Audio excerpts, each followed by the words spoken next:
let's talk a bit about some additional mental practices because I think if we can Hmm. give families a little bit of a tool bag that they can go home with. I know you love the breath, but Yeah, let's talk about things that may come up for us that push us into a place where we probably feel frustration or anger. sure. Oh, yeah.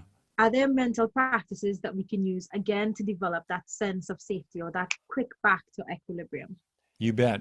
So, and I want to say first thing, for some people, especially if they have a trauma history, focusing on the body or the breath could be scary and hard. So it's very important to always adapt any suggestion to what's good for you. Find what's good for you. All right. So let's walk through.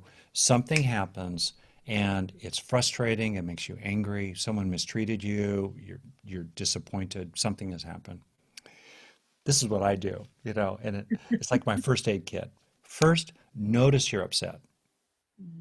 I use the word upset in a very broad sense. Notice that you're stressed, you're irritated, you're pissed off, something has happened. Notice it right there. And if you can, be mindful of it.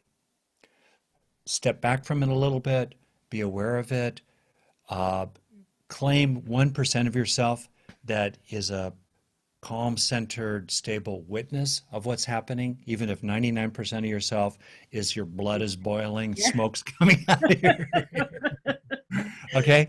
But that right there, that's one. Be mindful of what you're feeling. Right there is like a circuit breaker inside your brain, and it gives you some sense of distance and space. Second, have compassion for yourself. A moment of feeling, ouch, this hurts, just like you would with a friend. You feel the pain, and there's a natural warmth for yourself. You're like, oh, oh, let yourself have that. It doesn't mean wallowing in self-pity. It's usually just a few seconds, maybe a little more, but just some sense of benevolence toward yourself, warmth toward yourself. Third, get on your own side. That muscular sense of, wait a minute here, you know?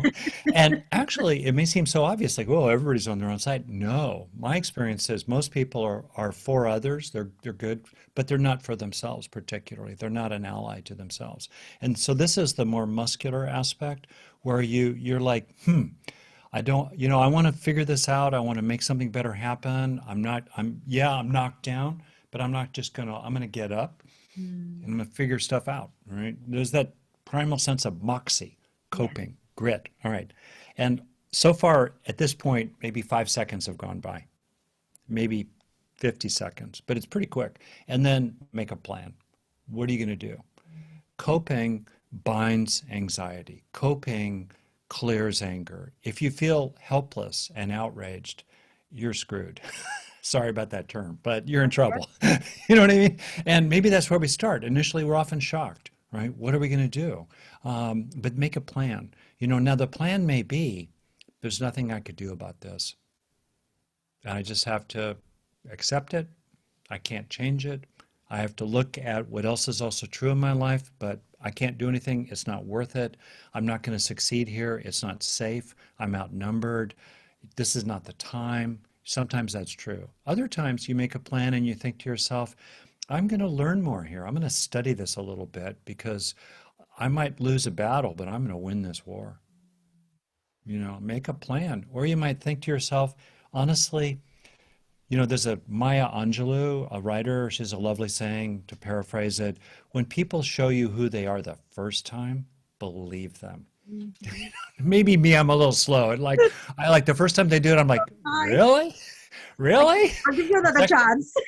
the second time they do it, I'm like, I'm starting to smell a pattern here. The third time they do it, I'm like, whoa, guilty as charged. Three strikes, American baseball metaphor. You're out.